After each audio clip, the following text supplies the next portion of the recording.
Hey, what's going on? Welcome to the Work Friends podcast. I am your host, as always, Tyler.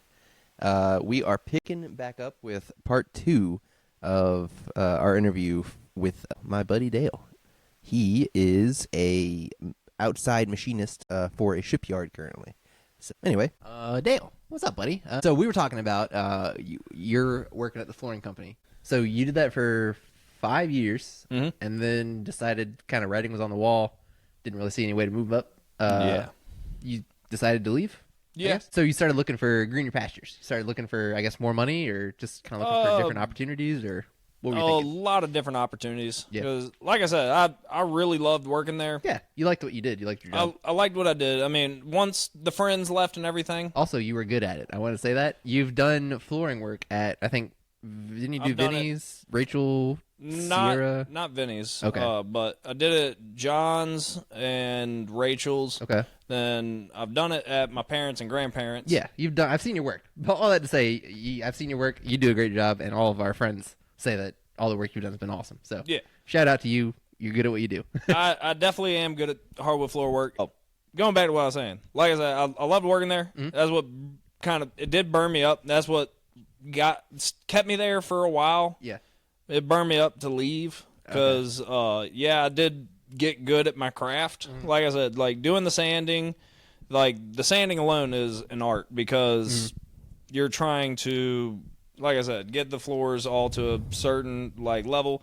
You get to like you can, if you get good enough, you can cut out some steps and still have it looking good. Yeah. So you can save yourself time, save yourself energy, and like I said, I got very good at what I was doing. Cool. Seeing the project go from what it was at the start, like, just subfloor or something like that, or like just a completely tore up floor that were there to sand and refinish or stain, give like a different color, like going from some floor that's dog and cat pissed all Looks over, like shit. it looks like shit. Seeing it go from, that to the finished product was the main thing that I loved about it. That's awesome. It's very satisfying. Yeah, it's very satisfying just to see the work progress. Yeah. Because that's what I've discovered I really like. You like getting something out of it. I like seeing something. Yeah. Seeing your accomplishments, kind of. Yeah. Kind of like seeing what you've done, seeing the work you did. Yeah. Feeling good about it. Feel like you did something at the end of the day. Yeah. Yeah, because, it's a good feeling. I've done jobs where I've been behind a computer or doing service, like every job I've ever had. I feel like I'm doing nothing. Yeah, so it's pretty fulfilling. What made me start, or what made me leave the company was, aside from the pay, like it took a lot to get up to the $17.50 that I was at when I left. That you left at? Yeah. Yeah. It took 5 years to get there from $10. I was gonna say you started at like $10. Yeah. Yeah, but they did not want to give me health insurance. Ooh, which you're gonna need as you get into your early 20s. Yeah, they did not want to give me any health insurance. Each and every time I tried setting it up, they'd say, "Oh, we got the paperwork in. Like, we're just waiting on them." Or they'd give me the runaround. Kind of give you for real. Okay. Huh. For like 2.5 years, I was asking for insurance, That's a long and time. they would not give it to me. And it was at that time that Obama had that shit where if you did not have health insurance, you got fined. Oh shit. And I was getting fined out the ass. Are you serious? So you were kind of losing money too. I was losing money. Damn. While working there, and not. They should at least give you whatever the fine was. They should at least give you that much extra. Bonus? Your monthly. Yeah. Just to offset. If they're not, if they're gonna drag their ass and not give you health insurance.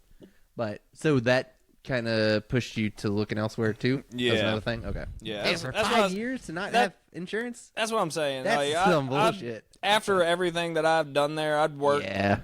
Done all sorts of fucking work. I got to where I was running crews, doing pretty much everything that was possible to do within the company. No kidding. Okay, yeah, you deserved a little better, I'd say. I was doing everything. And what was their reasoning? They just they just kind of dragged their feet? Dragging their feet. Probably didn't have money or anything for doing a lot of the shit. Yeah.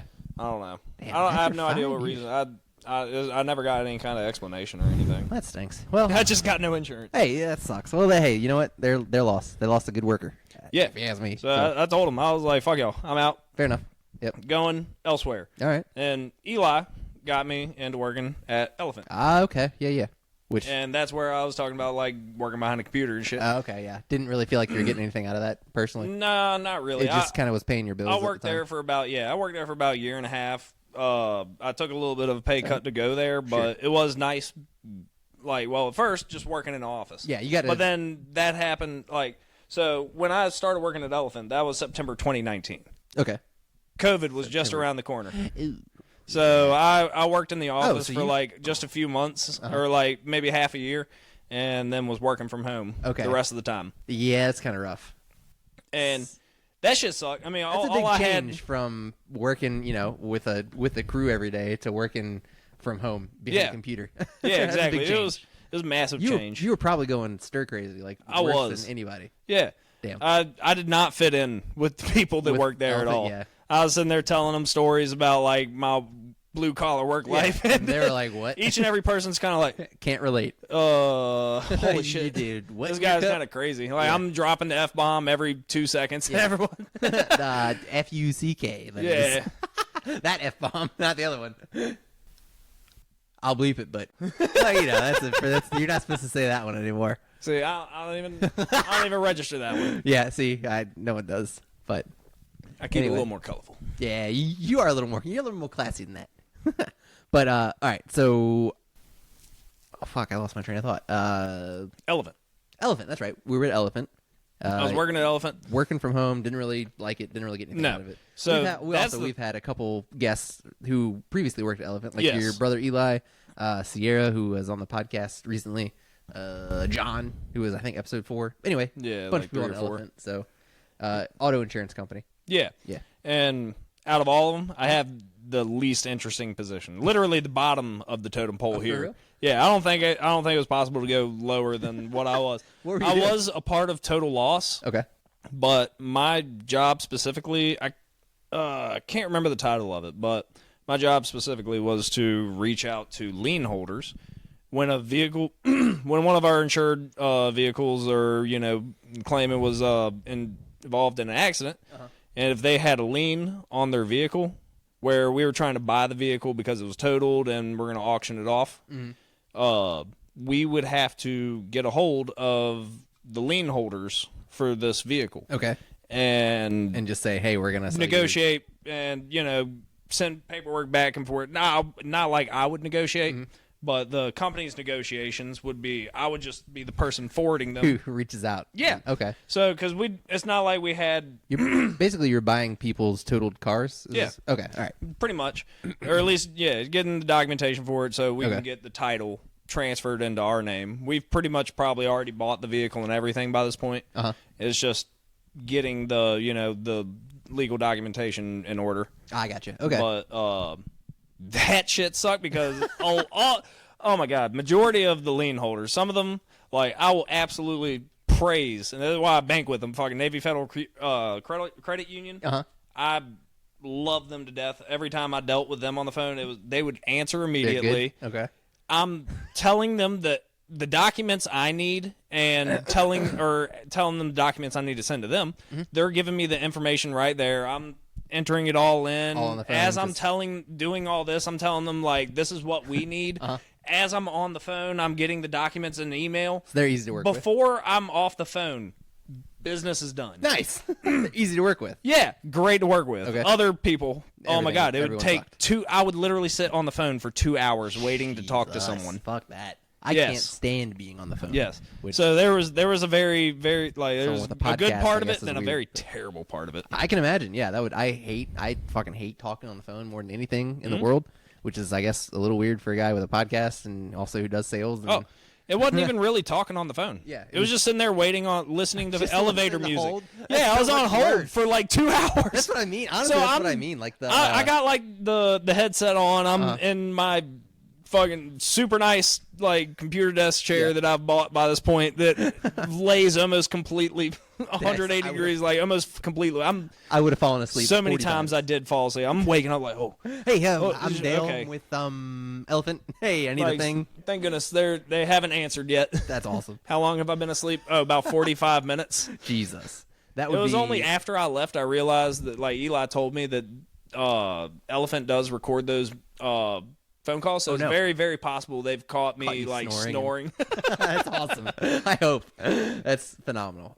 So elephant wasn't really for you. No, not at all. I enjoyed it. Like the working from home was nice. Like you worked there for like a year and a half. You said about a year and a half. Okay. From 2019, 2020-ish. From 2019 to 2021. Okay, like September to April. The COVID times, the dark times, COVID times before the empire. So before the dark times. That another reason I also left there was that I had no background in that kind of work. Yeah. So. Because it was in order for me to like kind of actually progress in that company or even in that field, I would have to like do some sort of further education, and it was for something that I honestly didn't even really give that much of a shit about. Couldn't give a fuck about insurance. Yeah, I mean, I thought I would, but as I started doing, I'm like. I mean, maybe where I started at, it just put a bad taste in my mouth. I was like, could be. I don't don't want any parts of this. I worked a job when I moved to Kentucky. I worked a job for like a month at ADP, like the clock in, clock out HR people. Yeah, they also do insurance, like like health insurance and HR. So that's where I'm services. more familiar with them. I had to. I feel like I've seen commercials. Yeah, exactly. It was at least for that. It was a sales position that I had to call. Like companies and be like, hey, here's our insurance packages for your employees, blah, blah, blah. You have to sign up and fucking bullshit. I could not care less about insurance. I don't care about health insurance, about life insurance. Yeah. Any of that. Can't sell it. Don't care about it. But anyway. Anyway. Yeah, you don't like insurance either. So no. Not at all. So you got out of there, I guess, after a year and a half. Yeah.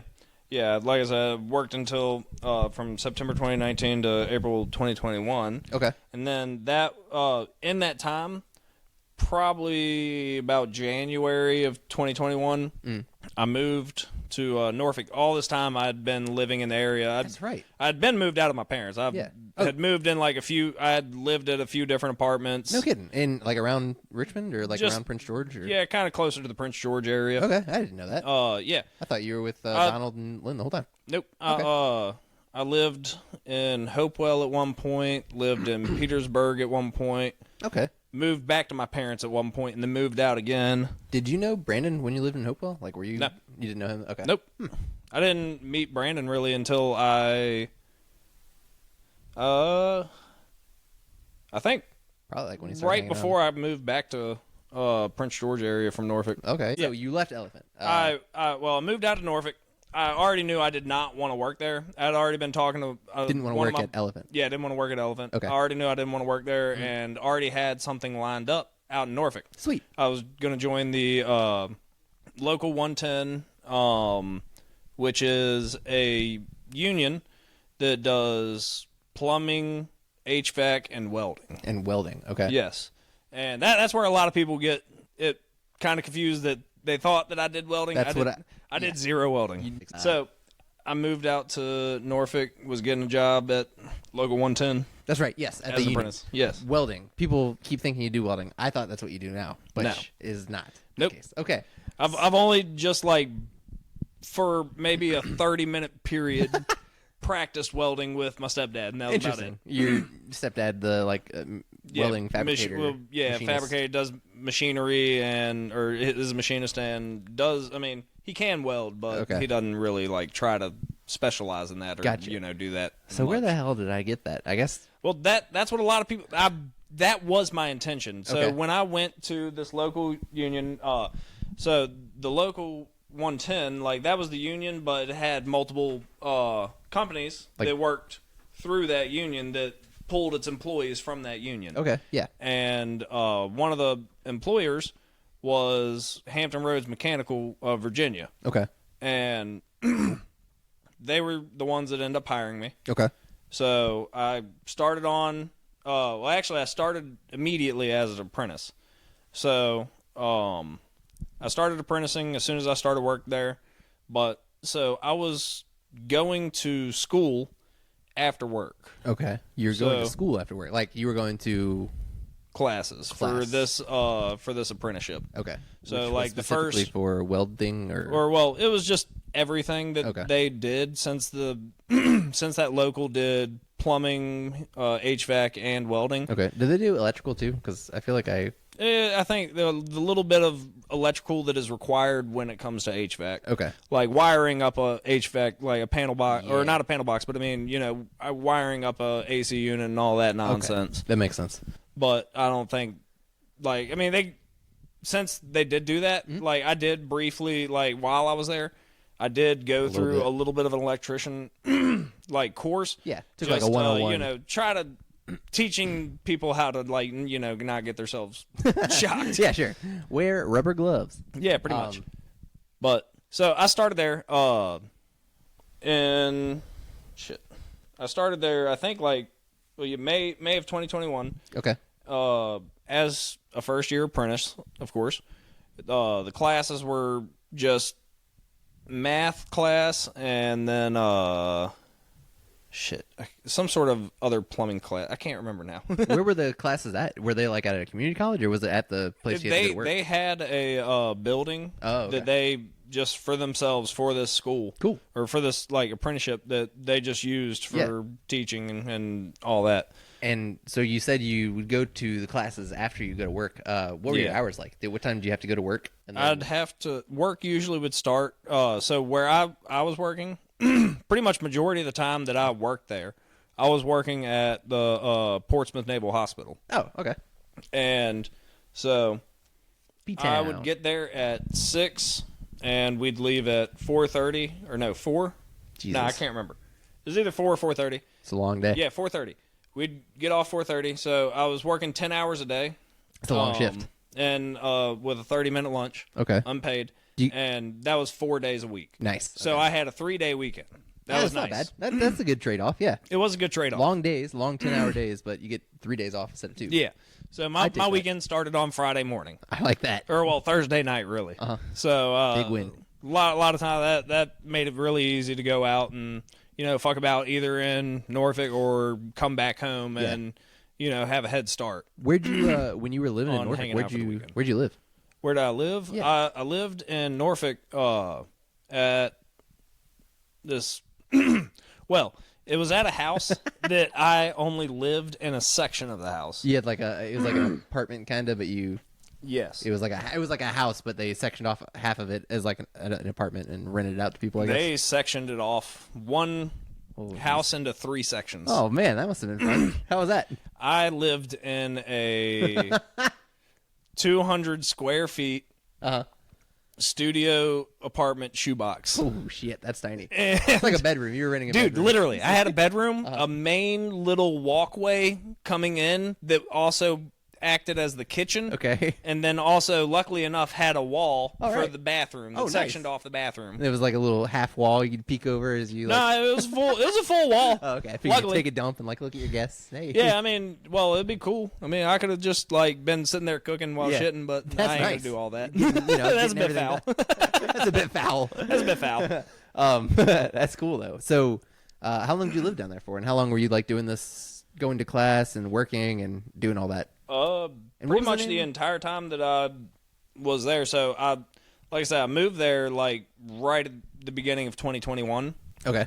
And lived out there until probably about August of 2023. All right. Yeah. So almost 2 years ish. Year and a half, 2 years. Okay. Yeah. But lived out there. Hated it. So you did not like it. I did not like it. I mean, I fucked with it. It was quaint little thing. I'm pretty simple, simplistic. I don't need a shitload of stuff. All I need really is a bed, TV, area to cook, and that's about it. PlayStation. I don't need too much to make me happy. I hear you. Yeah, you're a simple man. Yeah, I just that was all right, but I mean, it kind of sucked. Luckily, all the utilities, everything was included. The main thing I loved about that was that I could just run the AC off the freaking wall with that shit. Pay one bill and that's it. Yeah, one bill. Was it you just didn't like living down there? Or you didn't like the company that you were working with, or kind of all the above? Yes. Okay. Yes. Yes. Blanket answer. Yes. Didn't like it. Main thing I hated about living out there was traffic. Yeah. Coming from just living out in the country majority of my life, all I know is not open roads. Just open roads and not freaking just locked up fucking traffic. Yeah. The Hampton Roads tunnel traffic. Is that what it was? The Hampton Roads tunnel or the other one? Between that, well, just all the tunnels, Chesapeake all Bay the bridge tunnel. tunnels. They got the Monitor Merrimack. That's right. Yeah. There's the Portsmouth downtown tunnel, then the Midtown tunnel, and the HRBT. Bunch of motherfucking mole people in the Hampton Roads. Dude, anyway, the tunnels. For people who don't know, they're the traffic. I mean, from 6 a.m. to 10 a.m. is backed up, and then from about 3 p.m. to about 6:30 p.m. I would say is backed up, like bumper to bumper traffic. Most days, Monday through Friday. I'd add that there's also a bit of a lunch hour rush. Oh, and a lunch hour. Yeah, he's right. So really, from 6 a.m. to about 6 p.m., it's stuck. Yeah, that's literally anytime I try to like explain to someone, I'm just like, pretty much from like 6 a.m. to like 12 a.m. Like that's all you got. If you have to use the tunnels, if it's any time between that, don't drive it. Pretty much. If you have to use the tunnels, just add 30 minutes on to whatever it says it's going to take. More than 30. More than 30. Sometimes it would add like an hour and a half. Jesus, man. It was ridiculous. I used to work down there too. So I used to work for Ferguson, and that was based in Hampton. And I lived in Portsmouth, so I'd have to go through the tunnels every day to get to Hampton. Yeah. So it took me about an hour, I'd say, most days. I swear, people get close to them tunnels or bridges. Anything, they lock up. They're scared. They're like, what do I do? And they go through it every day. Is the thing I don't understand, you know? They go through it every day. Sense. I don't understand. It's just a tunnel. You just drive. Just don't hit the brakes. Just keep going. Traffic was ass. So that's the thing. Yeah. I worked at Portsmouth Naval Hospital, and I lived in Norfolk off of Tidewater. And what were you doing when you were at work? What were you doing there? You were just kind of... I was doing only plumbing. Only plumbing. Okay. Yep, just plumbing. Just running all new plumbing for this hospital. Wow. Was it a new... No. It was not a new... It was not a new hospital. It was old hospital that part of it was getting renovated and updated. So you were updating stuff? Yes. Okay. Yeah, we were tearing out some old stuff, putting in new stuff. Some parts of the hospital that were like... I don't know what they were beforehand, but they were getting ripped out and updated with newer equipment and all sorts of shit. There was some pretty cool ass equipment that we installed. There were some sinks that we installed that were worth $500,000. Holy shit! Yeah, that's crazy. They could go up or down by pressing buttons. Nice. They had lights. All sorts of different functions, all sorts of different hookups for the water. Like you got regular water, you got DI water, like deionized water that's for like cleaning hospital utensils. Okay, so like sterilization. Sterilization. Wow. Yeah, that's pretty neat. Damn, that's some cool shit. Yeah, and it was crazy. Like one of my foreman, he actually, fuck, was it my foreman? I can't remember who it was. Someone raised up. So we had a airlines ran to all these sinks with like a roll up on it that like you could retract them, pull them out. Oh yeah. Just air hose, I guess, for like drying shit off after you wash them or something. But someone raised one of the sinks into the airlines for that and bent up. Luckily, didn't mess up the sink. How did the sink goes all the way up to the ceiling? Just about. Yeah. If you don't stop it, it looked like it could. We didn't test it. Sink. Yeah, we didn't test it. They're $500,000 sinks. We didn't touch them much. I wouldn't have touched it. We didn't touch them much other than installation. I cannot say I blame you. But somebody fucked that up. Yeah. Luckily not the sink. Yeah. Someone fucked up our work of like the airlines and everything to this little gotta do it all over again. Air hose. Yeah. That shit was dumb, but honestly, I think it was our foreman that did it. He was someone that was like just a real know-it-all. He's never admit to doing wrong. Yeah, his shit don't stink type person. Absolutely. And he did that shit. Speaking of shit not stinking, I guess what? I have to use the bathroom again. Hey, have fun. All right, man. Well, we'll be right back then. Bye. Bow.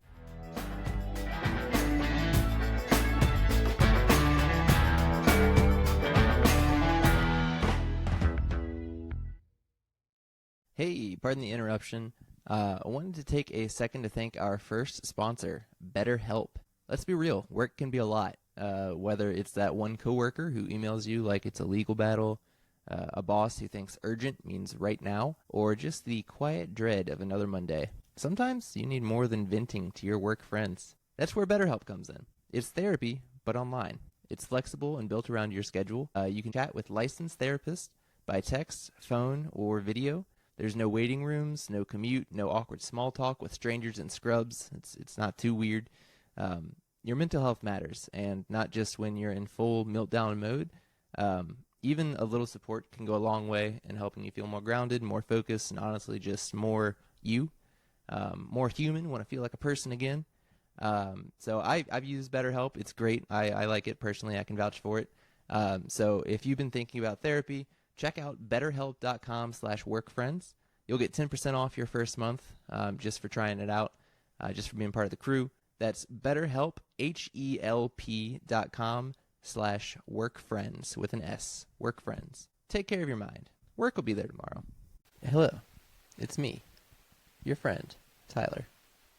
Just wanted to say, this episode is sponsored by The Card Guys, Richmond's go-to shop for Pokemon and sports cards. Whether you're hunting Charizards, chasing rookie cards, or ripping packs for the thrill, The Card Guys have the singles, sealed boxes, and live breaks you want. You can find them at 4915 West Broad Street, Richmond, Virginia 23230. They are open Monday through Friday, 10 a.m. to 6 p.m., and also Saturday from 10 a.m. to 3 p.m., and they're closed on Sundays. You can follow them on Instagram at _card_guys with an S.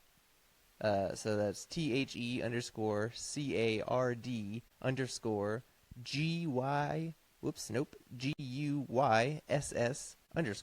to see new arrivals, live breaks, and events. That's The Card Guys, where Pokemon trainers and sports fans score big. Cool. Thank you. Back to the show.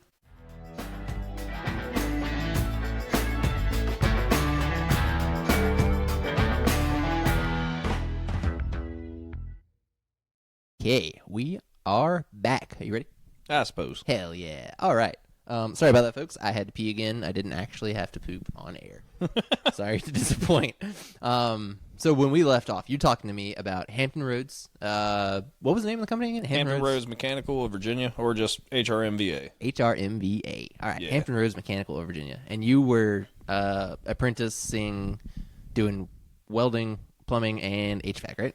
Technically. Okay, yes. And maybe a little bit of electrical work, too. Majority of it that I did was the plumbing, and then a brief touch into the HVAC side. Okay, sure. Then that's right. You did say you focus on plumbing. Okay. Yeah. Then the welding classes, I believe, started in the 4th year of the apprenticeship. It was a 5-year apprenticeship, so that was one thing. It was kind of fun. You made it though. You were in there for 4 years. No. Oh, okay. Hell no. You said no. Hell no. I was like, now hold on. I remember you. But that's not what you do now. And yeah, I only worked there for a little bit longer than 2 years. Okay. So, like I was saying, first year apprenticeship was like a math class and some other class. I can't remember exactly what. It was something that pertained to plumbing. Probably like women's rights or something. Maybe. Who knows? Who knows? So the second year was more of the same, not quite so much a math class. We got more technical with actual like application of just math with doing the job, like applying what we learned into like cutting pipe, laying out shit, because a lot of those some of the fittings and stuff, some of the different types of piping that you're installing, they you got to make adjustments to like your cuts and measurements to make up for some of the like elbows. Yeah, like there's 90s. The 90 itself takes up distance of the pipe, so you got to subtract for that. Like it's just a lot of like practical shit. Yeah, there's some math going on there. There's some figuring out. Yeah, there's a lot of just like foundational type shit, like just stuff to like build a good, foundation. That makes sense. and if you got to put like a pipe behind a wall and it's this wide, and you got to figure out okay, well I need it to go up here. I can put an elbow over here. You got to figure stuff out. Yeah. So that makes sense. You got to be good at math and Yeah. Yeah. So there was that. Then there was also a blueprint drawing class. Oh, that shit I enjoyed the fuck out of. I was going to say, that sounds super interesting. Like I said, I did the art thing. So that's kind of right up your alley. I'm not going to lie. Each and every single, like, test, everything that we did in the blueprint drawing class, I fucking 100% every single time. Interesting. Have you thought about maybe looking into anything like drawing blueprints or architecture? I don't know what exactly that field of study would be called, but have you thought about going into that one day? Looking into it? Maybe not before right now? No, I haven't. That's something to think Stop putting about. ideas in my head, man. I already have a problem with it. You see how many jobs I've had? You do. I already have a problem with staying at a company for a certain amount of time, apparently. You are working on quite the resume over there. Dude, for real. Nothing wrong with that, though.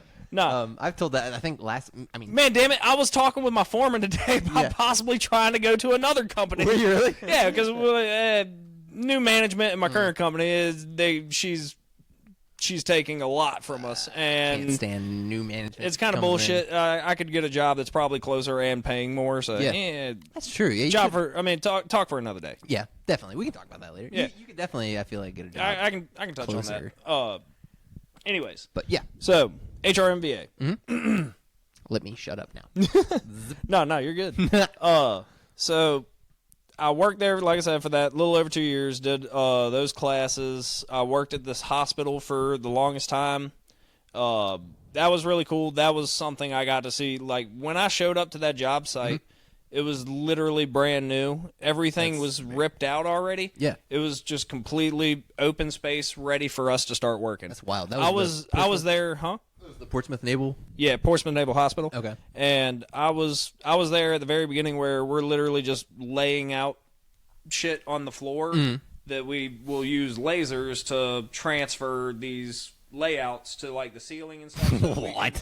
We can lay out hangers and you can see where tracks for is. Like where we're gonna run our line, like pipelines and shit. Okay, so there's some kind of type of device. You go into a building, and when you're like plumbing it out, you'll lay it on the floor, or like say this. Yeah, you can lay shit out on the floor. It definitely makes it a little easier. Like you just lay it out on the floor, then there's like put a laser. LED. There's a laser.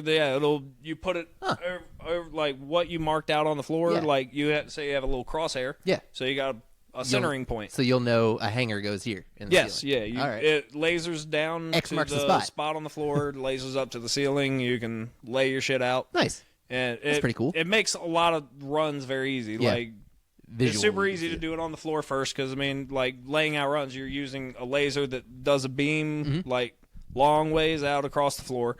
You're tracing that pretty much with, like, chalk lines and stuff to lay out just the runs of all these pipes. And so it's a lot easier to do that on the ground instead of on the ceiling. Yeah, upside down on the ceiling. Hanging from the ceiling like Michelangelo. Yeah, pretty much. So you just you do it all on the floor. Then, like, the crucial points that you, like, where you want, like, at that point you figure out, okay, this is where this line's going to be. Like, this is to code. This is where a hanger needs to be. So we'll lay out a spot right here. This is where a hanger needs to be. We'll transfer it to the ceiling and go on. And then once we have hangers in the ceiling, put pipe in the ceiling, and it all starts coming together. Nice. It's like putting Legos together. Really, though. Think about it. And that's one thing. I fucked with Legos when I was young. Dude, same. Legos. Loved Legos. Legos are the best. So that's probably why I like building shit. That makes total sense. You like working with your hands, and you like being able to see, like, you like getting to, like, a blank canvas in a way. Yeah. And then you like being able to put your hands on it, and then at the end of the day, see what you've done, and you'd be like, all right, that's what I've done today. And you get something out of that. You've accomplished. You feel accomplished. So that's I've always loved Legos. That's one thing. Like, I mean, really, all I've done is just turn building Legos into something I'm making money off of. Into a profession. Yeah. So, all right. So just that was very specific type of Legos and shit here and there. Absolutely. So, working at the Portsmouth Naval Hospital, that was like your biggest job, you'd say, when you were with Hampton Roads? Yeah, I worked. If I worked at that company for like 2 years and like 3 months, I was at that hospital for 2 years. Oh, man. Okay. So that was the entirety of that job, pretty much. Yes. Man, that's wild. And I was there pretty much from start to finish. Like, it was awesome to me. I was so happy that I did get to see it finish. And that you were there from start to finish, because that's, like, you can say you did that. Yeah. When you're driving around, down in Portsmouth or whatever in 10 years. Which I never will. Yeah, I mean, I don't know why you'd be down there, but when you're driving down around Portsmouth never the fuck with your kids, you can drive by the Portsmouth Naval Hospital and be like, hey, I pumped that out. Yeah. That's pretty cool. It's true. Like, you see that one, floor space? That was your daddy. Of that, one building over there? Yeah, that was me. That was your daddy. I did that. That is sick. That's a good feeling. It was definitely great, because higher ups were talking about taking, because by this point, like, from when I started to like when I left, I had definitely gotten a lot better at it. Like, don't ask me to fucking do any kind of plumbing now, because I mean I did I did well while I was there, because I was in practice of it, but I honestly did not commit a lot of it to memory, other than like how to solder and braze, because that'll come in handy. Fire Fire can be fun. Fire can be fun. Yeah. No, I mean, fucking doing the soldering and brazing shit, that was super fun. I enjoyed the fuck out of that, doing copper lines and stuff. I got really good at that. And I can imagine that probably came in handy, like, in your later jobs, too. Your later job. Well, for sure. But, yeah, no. It's all of what I did was all industrial. I mean, fucking commercial, of course. But, I mean, I could lay lines out and everything, but all I did there, I didn't, like, take any kind of commitment of learning the job, because I got to a point where I already knew that I did not want to be there for any kind of extended periods, because what I figured out, like, their welding program was shit. It was just no good? Like, teachers are bad? You weren't learning anything? Yeah, apparently they didn't really, if there was anyone that was kind of falling behind, they didn't give a shit about you. They only focused on the people that was showing any kind of talent, which I do get. Yeah. Like, yeah, but at the same time, like, if there could be someone else that is maybe going to be just as good, but like, they might just if you're not stuck giving on them that like one little, like, shove in the right direction. Definitely. They might just be stuck on like that one topic they can't get, but everything else they're superstar at. So, but they did a lot of shit fucked up. The union dues was fucking insane. So you already had union dues that like came out of your paycheck, but then you also had stuff that was called window dues or window fees or window dues, something like that. Yeah.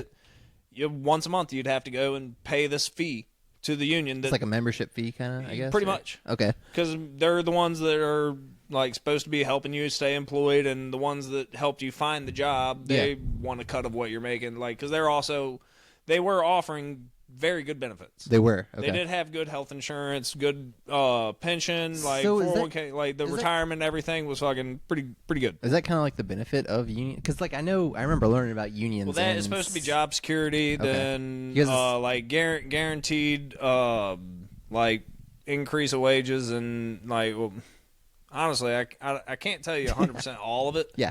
But at least the ones I named off of. Okay, I hear you. I know that much. I remember learning about unions in like 6th grade, but I don't remember really what. I mean, I know they're supposed to be like workers' rights, and supposed to get you good health insurance. Yes, you're supposed to get good like, wages and all that. Not like mandatory overtime, but still offered overtime. Like it's not working people to death with low wages. Like it's supposed to be fair wages. It's supposed to have fair work. It's supposed to be this many hours a week. Yeah, no less than this many, no more than this many. Fucking. Benefits and shit, yeah. So it sounds like, and I'm just asking, I don't know anything. For anybody out there, I don't know anything about unions. I have no opinion on them. I don't know anything. Yeah. What was the process for joining it? And then you said you weren't really too happy with being in the union. So what was the reason for, I guess? It was pretty much just like a job application. Oh, really? That's all it is? Okay. Yeah, pretty much. Just you're applying to the union. Mm-hmm.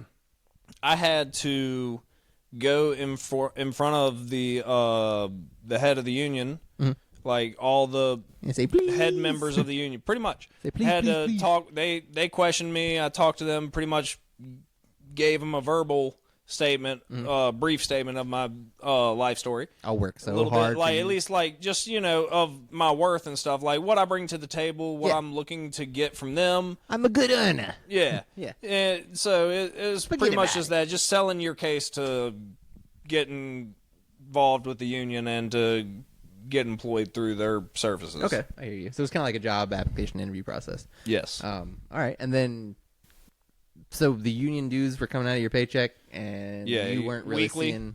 weekly. Damn. Yeah, each paycheck had a window. I mean, it had a union due.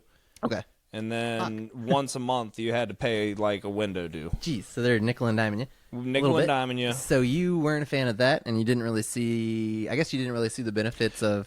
Well, also they did things kind of fucked up. Majority unions are a 4-year apprenticeship.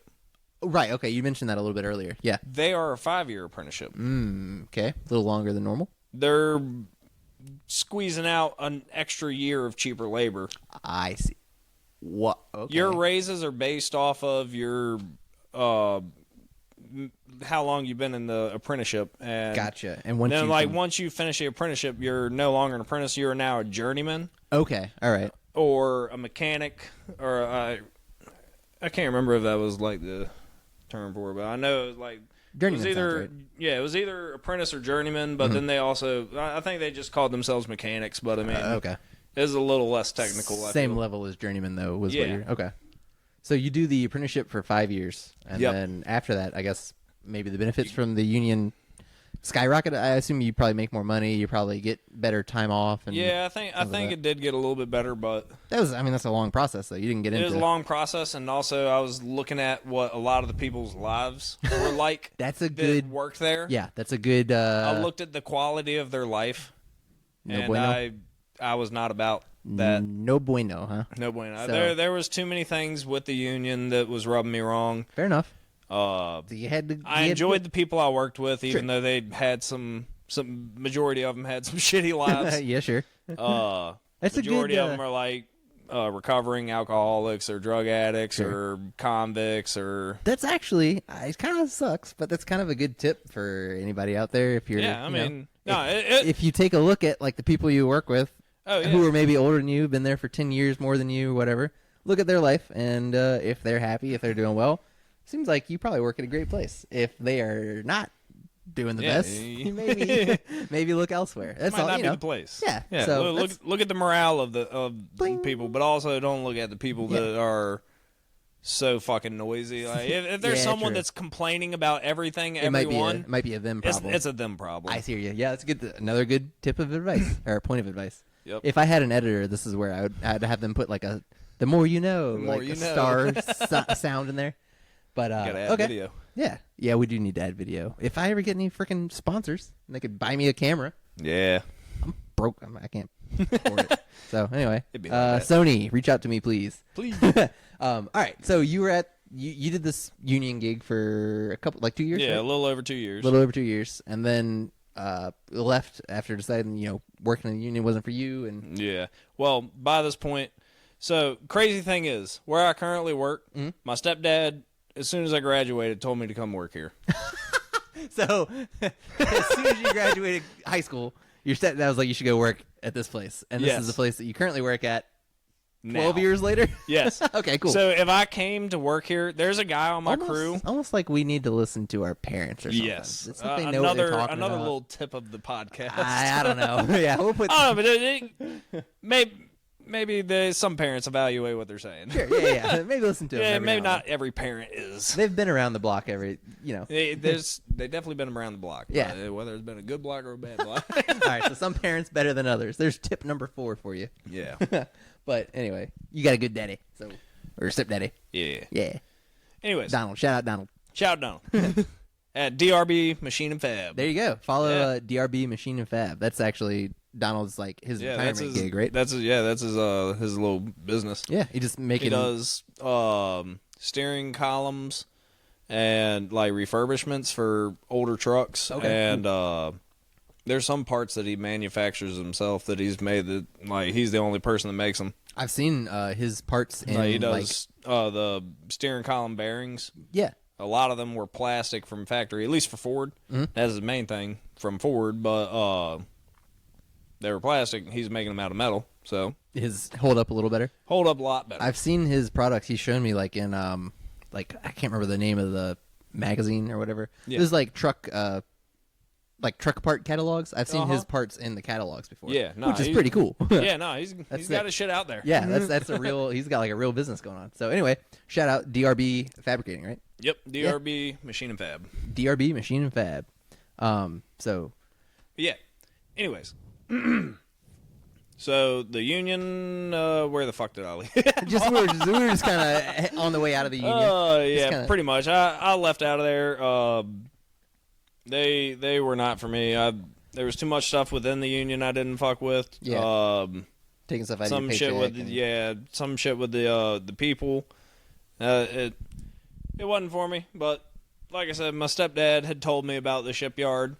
Then some people that I worked with at this at HRM, they told me about the shipyard. They had people like family members or friends that worked at the shipyard and said they did like it, and some of them were thinking about going there. Some of them did try to go there, but either failed like drug tests or just didn't make the cut. Okay. I said, fuck it. I'm gonna go ahead and get me a job at the shipyard. At least try. Yeah. So send an application. I did so. I've seen an application that said that I could start go to a like new hire class before actually starting the job. It'd be like a little $500 like bonus. Oh, okay. Then also I would start at a pay grade higher than what everyone else does starting out. That's a good deal. So I said fuck it. It was like a 2-week program. Okay. How'd you find out about that? It was just on their it was just on their website? I was just told by their website. I went on the website, and it was one of their listed options. Nice. Sounds like a good gig. So, the crazy thing about all this, I really wanted to, since my stepdad, like I said, shouted him out, is doing his own business, doing machinist shop. Like, I wanted to, when he actually does retire from that completely and is done working totally, I wanted to take that business over. You want to take over the business that we just talked about. Yeah. That was a good little segue you did there. Yes, it was actually. I didn't even plan that. Worked out great. So I wanted to come here to the shipyard and get a job as machinist and get honestly, my stepdad, everything he knows with machining is self-taught. Okay. And so he told me, like, hey, this is the same guy. This is obviously I know, but this is the same person that did the concrete laying company earlier. Yep. Okay. And he told me go to the shipyard, get an actual education on machining, come back, give him tips on it. Like once I've worked there, like gone through the apprenticeship, like done my machining and all that and everything, I can work with him, show him what I've learned, and eventually take over the business. That's cool. So you buy the business from him and then just like make payments on it, and him like still watch over it and help me out as I start running it, since I've never ran a business before. Of course, yeah. Which so he'd help you out with it a little bit and show you the ropes, kind of. Yeah. So, spoiler alert, not at all on track for any of that. Okay, well, but, all right. Well, for the original plan at least, such a nice storyline going. At least still taking over the business is within the books. It's within there, yeah. It's in the cards. You're thinking about it. So with all that in mind, I went and applied to this position at the shipyard. My official title is outside machinist. Outside machinist. Okay. And I was like, okay. Dale, the outside machinist. Machinist. Cool. I was like, an outside machinist. I was like, that's kind of weird. I feel like a machinist should be indoors, like temperature controlled, and with like working on like a metal press and stuff like that, right? Yeah, well, like a drill press, yeah. Mills, lathes. That's what I was thinking. A lot of that is indoor, and like they're massive pieces of equipment that cannot be moved. Generally anywhere. Stationary, yeah. Yeah, and they did not really have any kind of description of the job. They just had a title of the job, outside machinist. I was like, well, because they had both an inside machinist and an outside machinist position.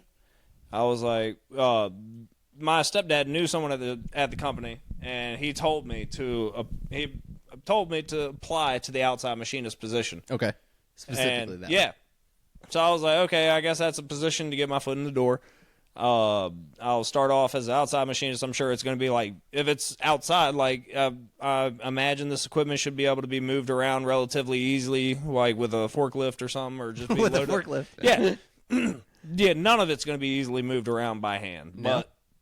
But told all this, apply to an outside machinist. Turns out I'm just a critical components mechanic.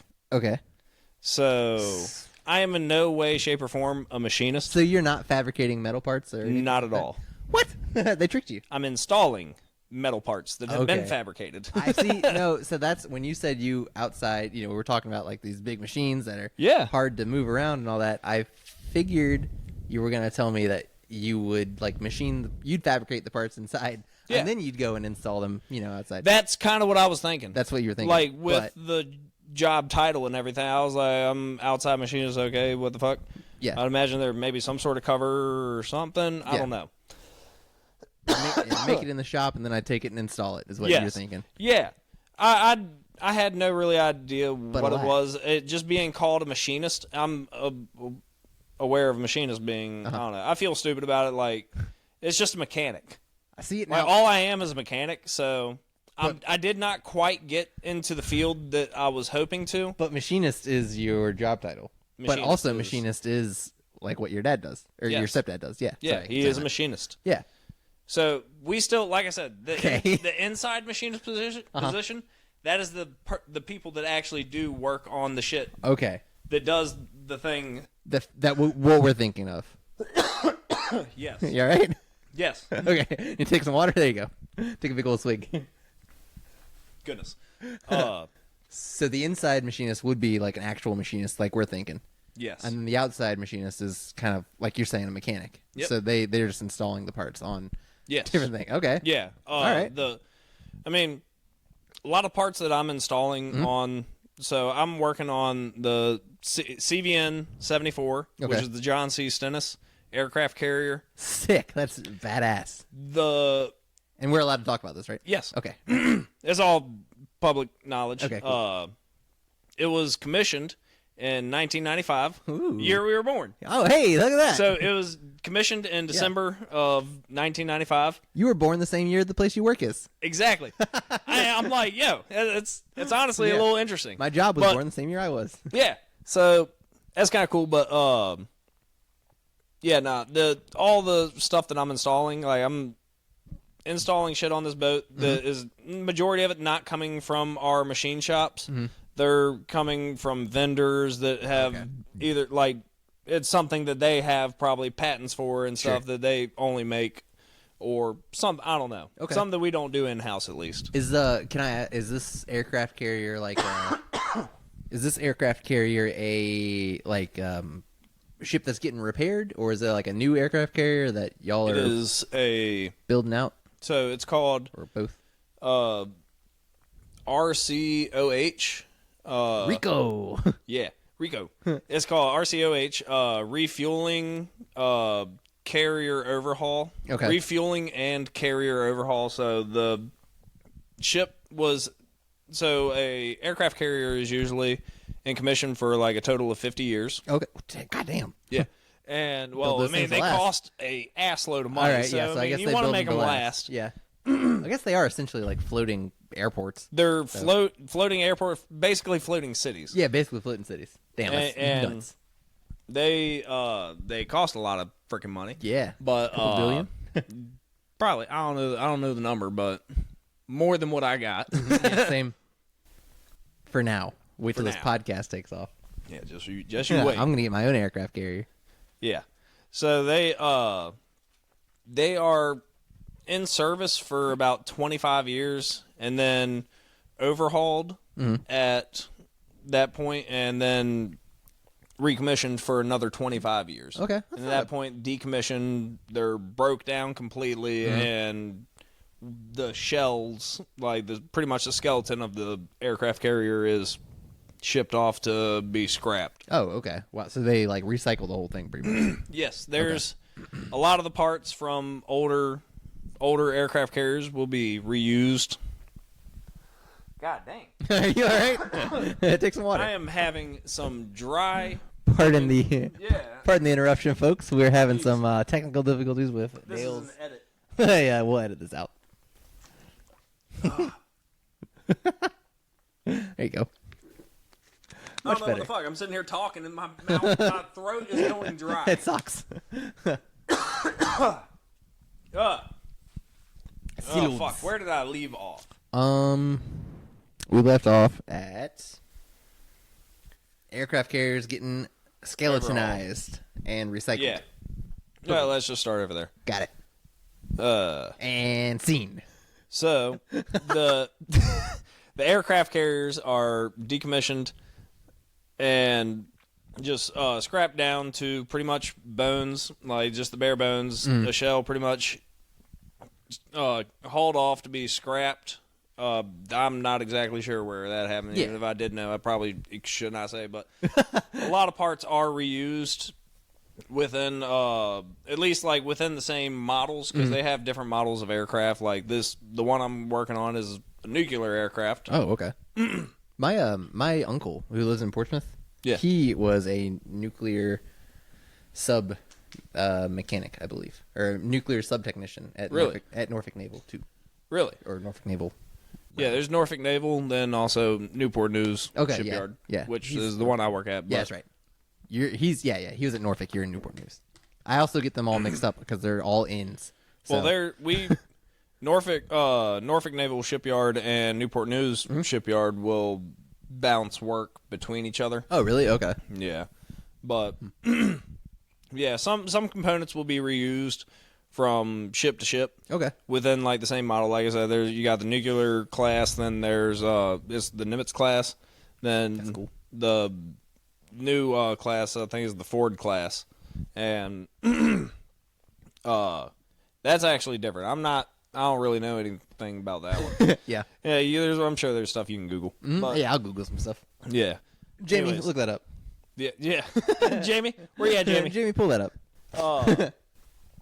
But currently, the one, like I said, that I am working on, the John C. Stennis, is in for overhaul. So it's being refueled and overhauled. That's sick. So overhauled is being refurbished, updated, like being modernized, kind of. Not so much modernized, just updated with newer components, the same components, but just in newer condition. Okay, yeah. Or at least we're taking stuff.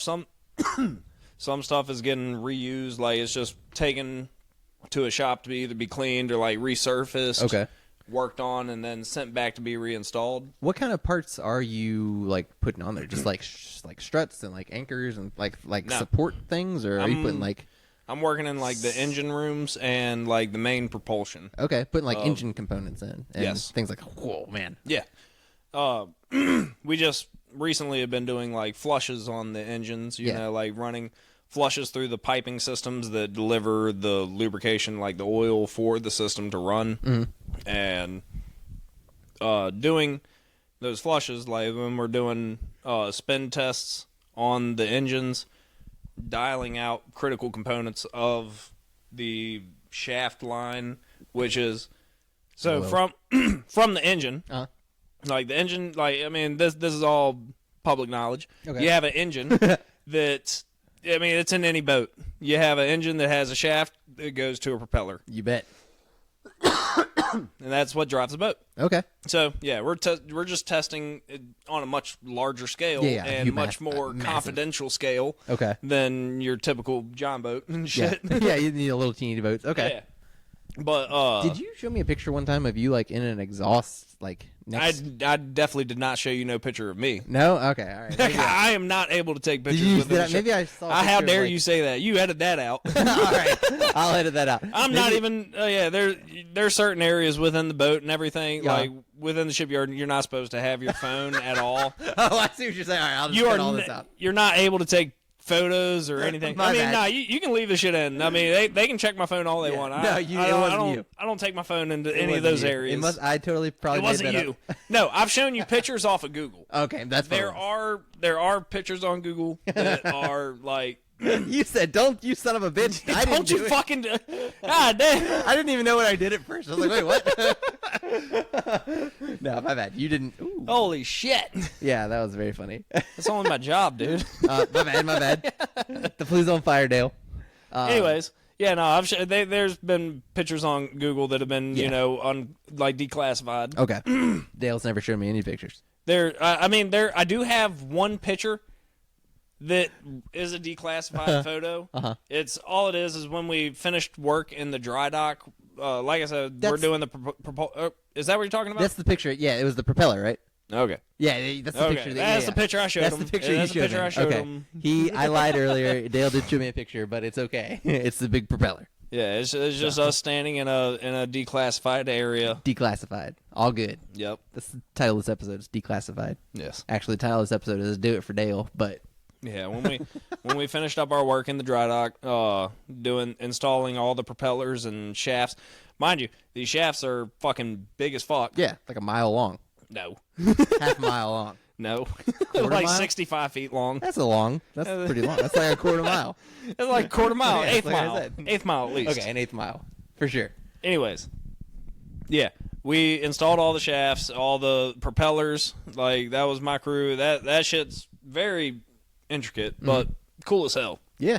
But, yeah, like a propeller on an aircraft carrier is like, I want to say, like 25 feet tall. As big as my house, probably. Yeah, way taller than your house. Yeah. It's fucking massive. It's probably about as tall. Like, you've been to my parents' house. It's probably about as tall as my parents' house. Yeah. Like, from ground to the top part of the roof, Definitely. like, Humongous. that tall. Probably like as it's as tall as my house is long. You know what I mean? If it was laying down, yeah, it would. Your house would fit comfortably. Be swallowed in it. Yeah, pretty much. Yeah, maybe not that bad, but still, it was definitely massive. Yeah, for sure. They're massive. There's 4 of them. It's a big one. But yeah. Anyways, like I said, we're doing spin tests and all that on this shit. Just dialing in critical components, you know, making sure everything runs like it's supposed to and doesn't just like, you know, have fucking critical failure on them as soon as they leave port. Because you can have things like in certain, you're working with like a lot of metal parts, I'm assuming, right? Yes, everything's metal. Everything's metal, so you can have like with temperature, and you also it's in the water, so I know that affects things differently. So Currently, you can have like, like I said, once we finished the work in the dry dock, we took the ship out of the dry dock. We flooded the dry dock, and floated the boat, and got it out of the dry dock. And I got you. Just poured it on the side of the shipyard. Okay. Currently. But with metal and things like that, I know like stress fractures and like heat when the engine heats up, and then like the water can cool it down. That can cause like cracks and things. So you probably gotta look out for that. Water cooling. There is heating within the systems. Like operating temperature apparently for the oil that we have to run. Well, I'm not gonna say actually. Hot as a motherfucker. It's hot. Yeah, it's hot. It's hot, but then it also does have water cooled systems. Like I mean, that's a lot of shit has water cooled systems. It's just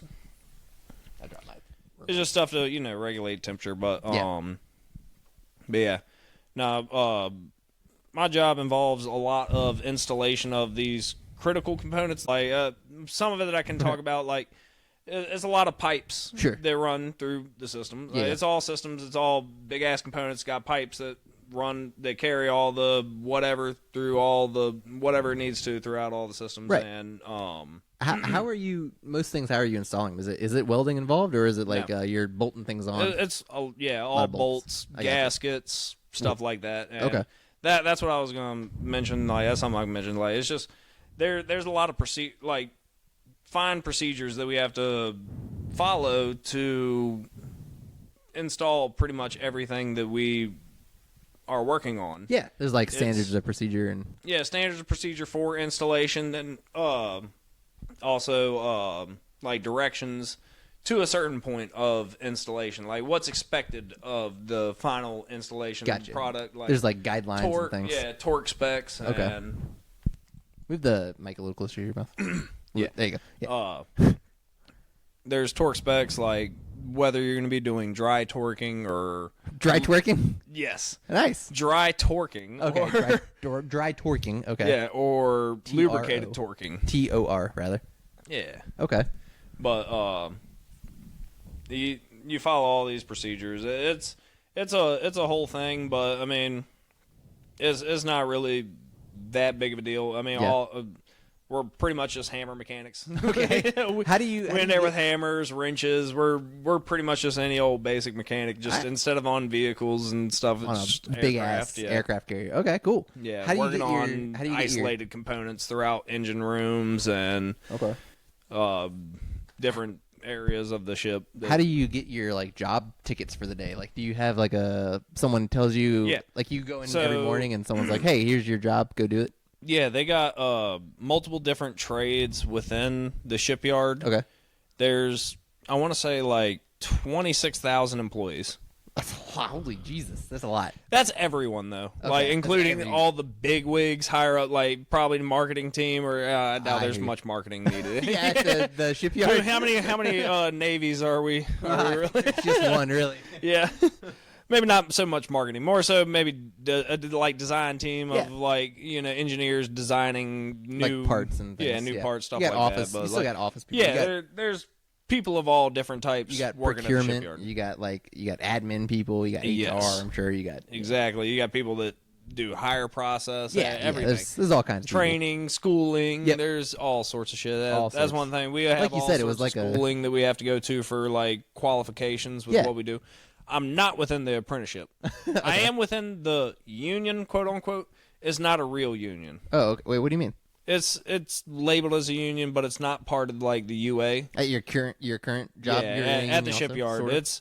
It's a union that is only at the shipyard. At the shipyard. I hear you. It's a shipyard union. Yeah, shipyard union. It's specifically only for that shipyard. It's no like part. It's like I said, it's not part of the UA, which is United Association. It's like the local 110. Mm-hmm. That was part of the UA. That was a legitimate union. This is more like a group of workers at the shipyard. That's that's kind of how I was taught what a union was back in middle school. That's what this is. Okay, it's not like I said, it's not part like of the UA or anything like that. It's just within the own shipyard. I feel like a lot of unions. Workers. I feel like a lot of unions today are like their own corporations almost. Yeah. So I see what you're saying. This is like not really like that. It's just kind of like a club within, not club, but like a organization within the shipyard. Yes. So, cool. So, I asked you how you got your like jobs, right? You come in and well, you asked me. I didn't quite fully answer. Okay. So, we have multiple trades within the shipyard. That's right. Okay. And the that's where I spoke on like the having like 24 to like 26,000 employees. Yep. All sorts of different motherfuckers. So many people, yeah. But so we have different trades. All taking up parking spots. They're all split up by like numbers. Like my trade is X43. That's the outside machinist. Like we're the machinist trade. Then, okay. Or mechanic trade. There's X42, which is the plumbing trade. X31, which is electricians. X23 is Wolverine's daughter. Maybe. I'm pretty sure. Okay. I don't know. But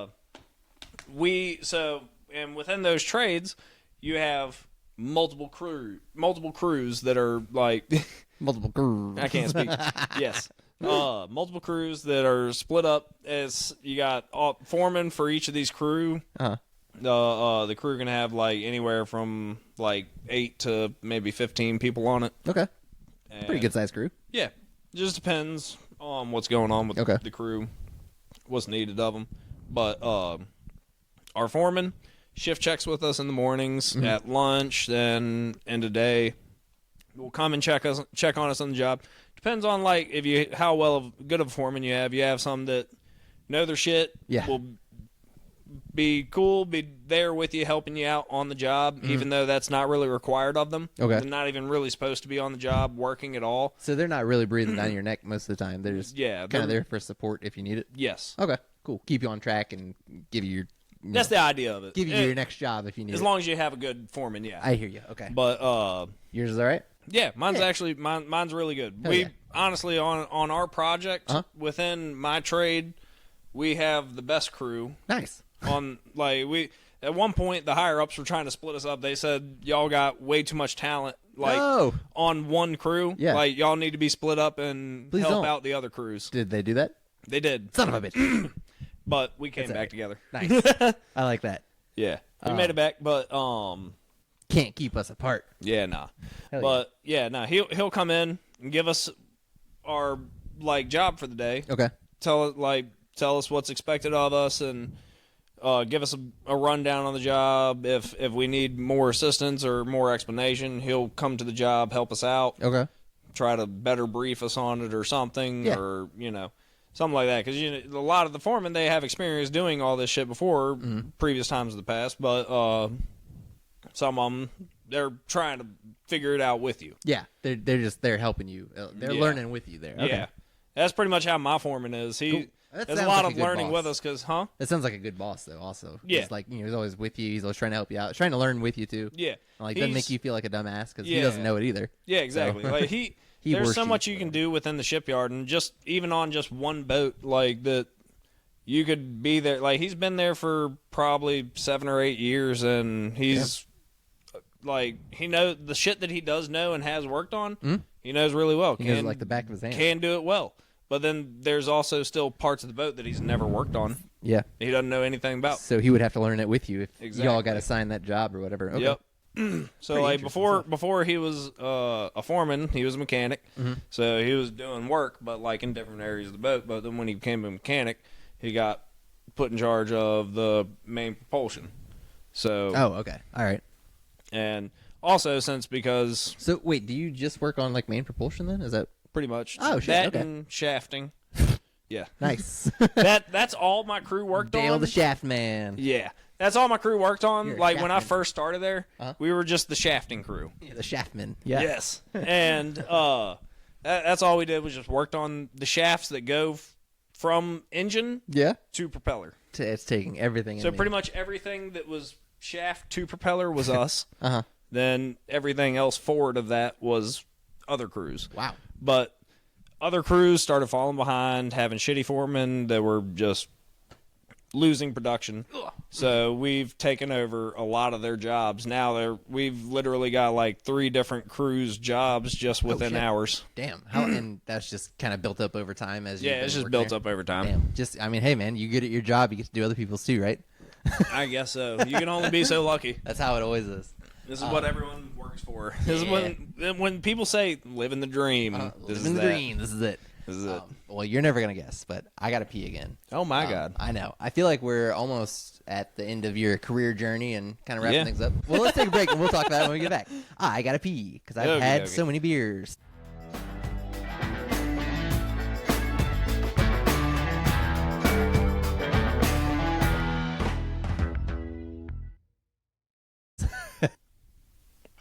Okay, we are back. I've gotten all my pee out.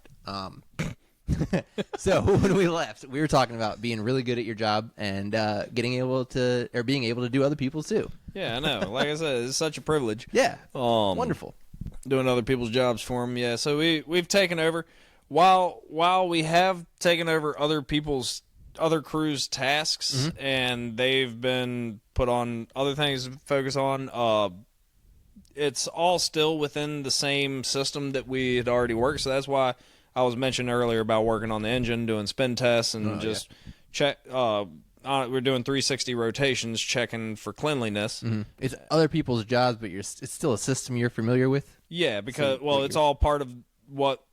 At least it's the forward side of what we're working on. It's the operating side, it's the engine. Okay, it's the engine. It's all that makes the all boat of the go. engines that we have started taking over, and so it's what controls the shaft, or it's the propulsion is what drives the shafts and propellers and drives the boat. Yeah, hell yeah, it makes the boat go. Ship. Yeah, makes it go. Makes it go. But yeah, so I mean, I'm already familiar. We're already familiar with the work and had been kind of helping out here and there. Like that's something crew. If the crews don't have too much going on, or if some other crew is much more heavy loaded with a task, other people from other crews, if they have the manpower to spare, will take them for the day and utilize the extra manpower. Sure. Help your other teams out. Exactly. Get their jobs done. Yeah, because and vice versa. Within one crew,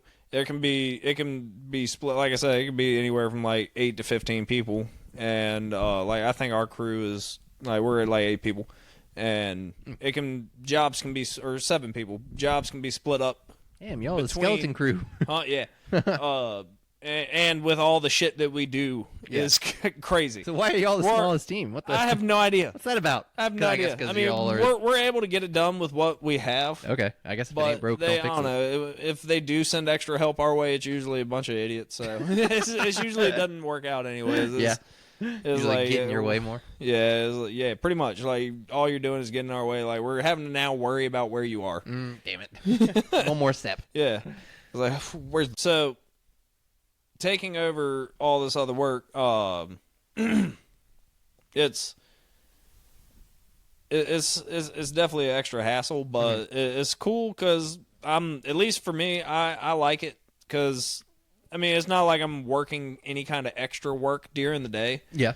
I'm not doing extra tasks. Yeah. I just have now new possibilities of what I will work on throughout the day. Get to work on different stuff, different things. Yes. Before, it was just working on the shafts and working on the propellers. Okay. Now it's working on critical components of the engine, more critical components of the shaft that we've already had. There's just stuff that we couldn't touch at the time that now we've gotten to a point, like evolution within the job, that we can start working these parts of this job. Just makes sense for you to kind of pick up, this piece of work over here. Yeah, it kind of works out. Like, it ends up being to where this whole operation of, like, what we just did with, like, doing these spin tests, and, like, that's a pretty huge step within the whole project of overhauling this boat. Like, we're getting one of the main engines back online, ready to go. And you're going to want that main engine to work. Exactly.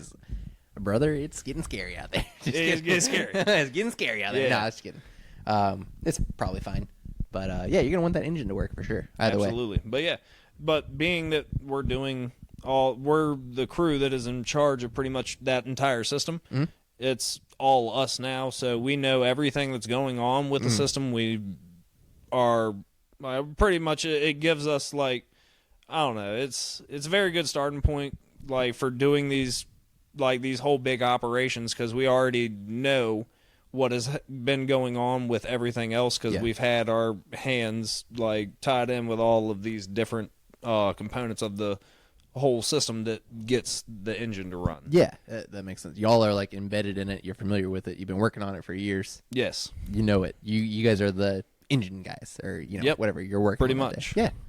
That's cool. Right on. And you said it was like 7 or 8 guys on your team? Yeah. Cool. Some of them been there for a while. Some of them have not. Majority of them have not. Have not. Okay. How long have you been? You've been at this job for like 2 years now? I've been 2 or 3. August was my 2-year anniversary. Okay. So just a little over 2. Right on. Nice. Like 2 years and 2 months. Yeah. And what? 3 months. What do you think? I mean, do you like it? You think you're gonna stay here for a while? You think you're gonna look at something else? Do you think you're Like I was saying, I was talking to my foreman today about maybe looking at another job. You had mentioned that. So you're looking at something closer to home, maybe? Yes, a little bit, absolutely. Up here towards Richmond. Yeah, because currently that's one thing. Oh, that's something that I forgot to mention about working at HRM. Where I worked and where I lived, it was a 20-minute difference. Like, it was 20 minutes between. Oh, between where you worked and where you lived? Yeah. So, like, when I lived in Norfolk and worked at Portsmouth Naval Hospital, it'd take me about 20 minutes in the morning to get to work. It'd take me about an hour and some change to get home from work. God, yeah. That's part of why I hated living out there. That makes total sense. Working out there, all that. You got stuck in that rush hour traffic. Sucks ass. Yep. But you were going to work at, like, what, 5 in the morning? Yeah, like 4 something in the morning. Yeah, so it wasn't that bad. Starting work at 6. Good so, night. At least, like, morning traffic was nothing. Yeah, because everyone's still sleeping. Yeah. But evening traffic going home sucked. Garbage, yeah, because everybody around 3:30, like I said, 3 o'clock down that area. Afterwards, you're if you don't get out of that area before 3 o'clock, you're fucked. Yeah, and that's what I do like about the shipyard. Like, all I have to do is I deal with a small portion of the 757 going home, living in Prince George. Yep. Where in the mornings it takes me about an hour and some change to get to work. It takes me about an hour and 30 to get home from work.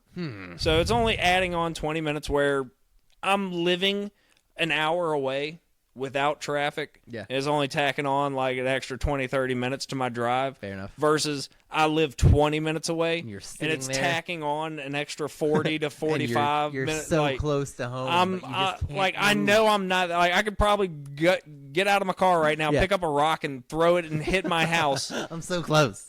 But I'm still probably another 20 minutes away from home. So hated that shit. So I said, fuck it. Like, I mean, I'm just gonna move back home, work out here.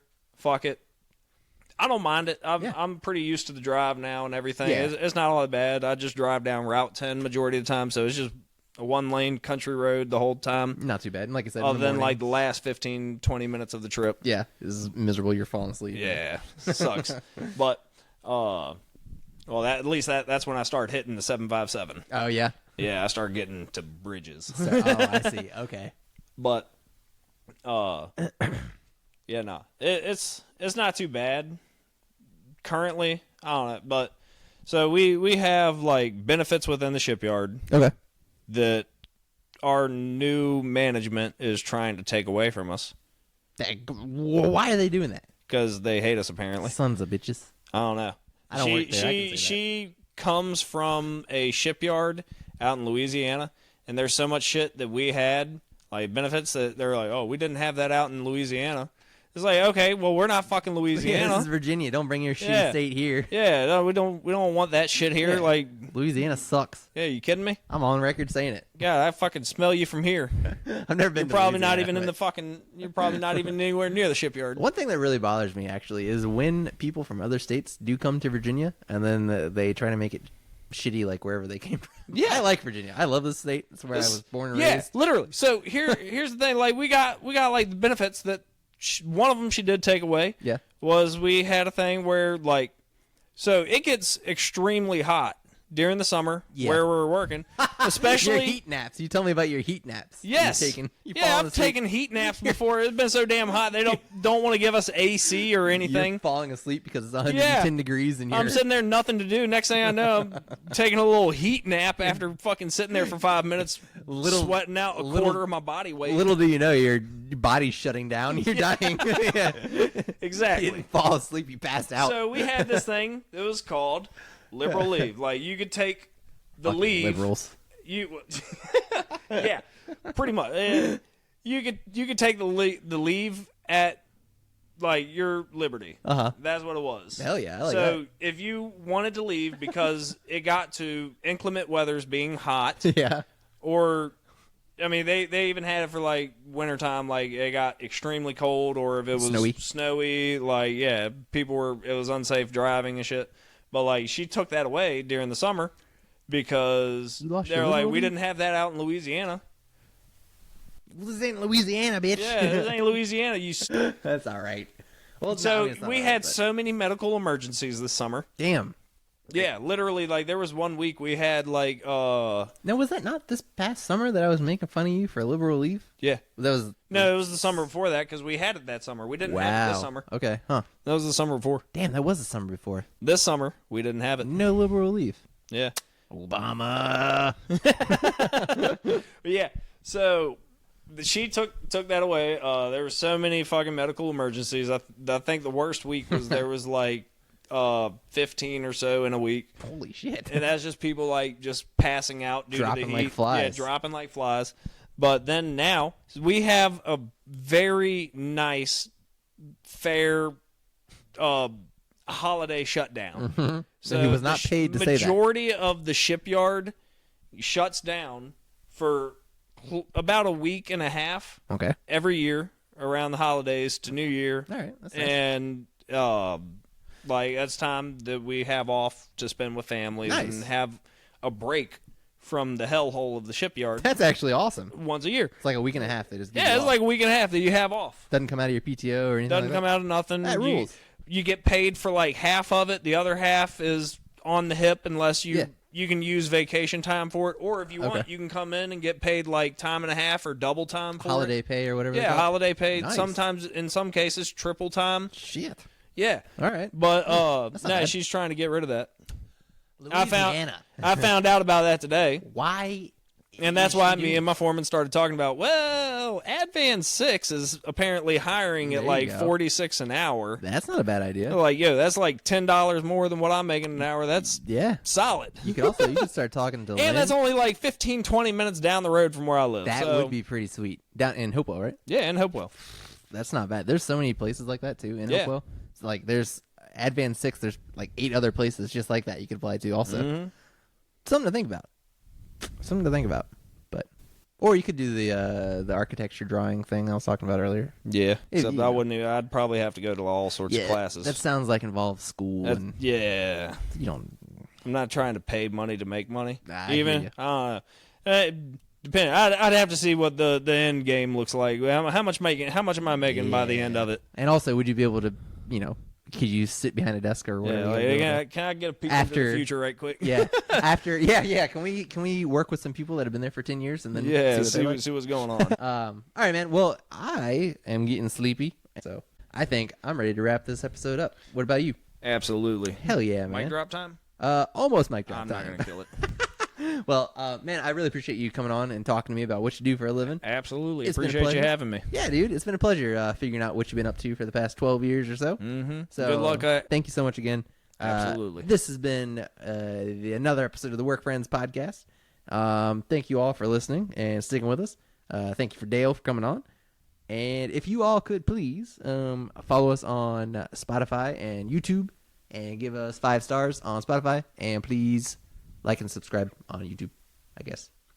And also go to our sponsors, check them out. What else can I shill out for money? Let's see. I don't know. Do the thing. Yeah, I don't know. I guess that's it. So yeah, thank you all for listening, and we will see you next week. Bye. Peace. I like that.